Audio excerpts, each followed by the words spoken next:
Greetings. This is Master Gama. Today we are going to deal with a geometric sequence. This is part two. We have been uh, talking about arithmetic sequence, where we have to use the subtraction in addition. In this case, when we are talking about the geometric sequence, here we will be the pattern. What we are using is multiplication and division. What do I mean?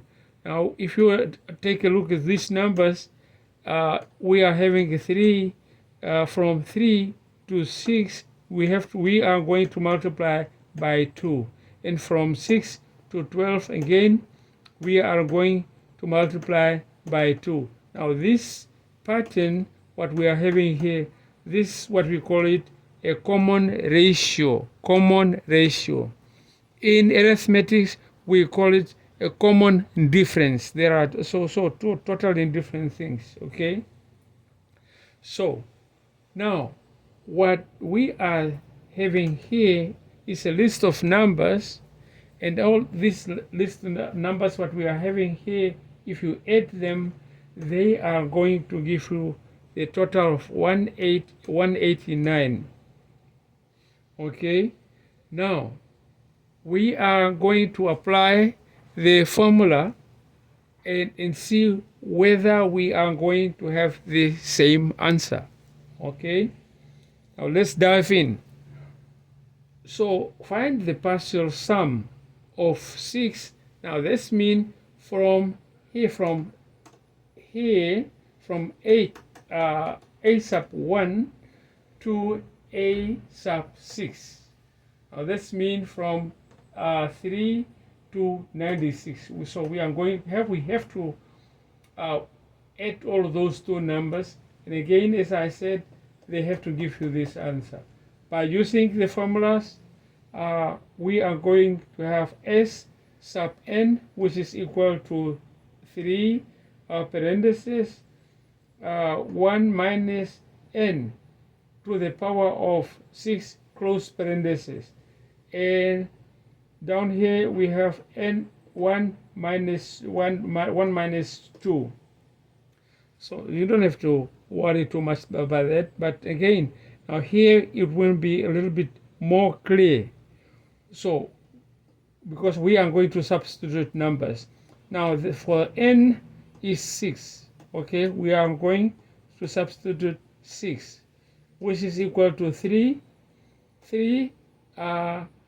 We substitute 3 for a sub 1.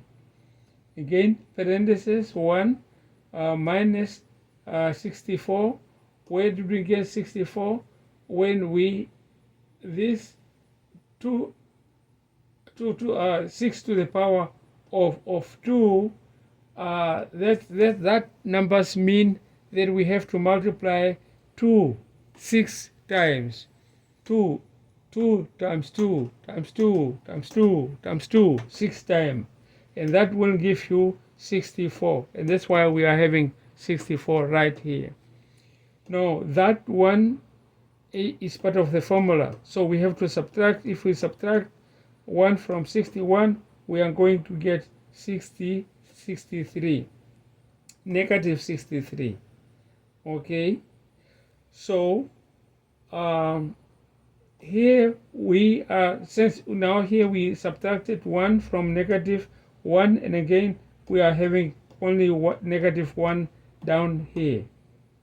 All right, now since now we are having two negative, and if we divide negative and negative, that will give you a positive sign.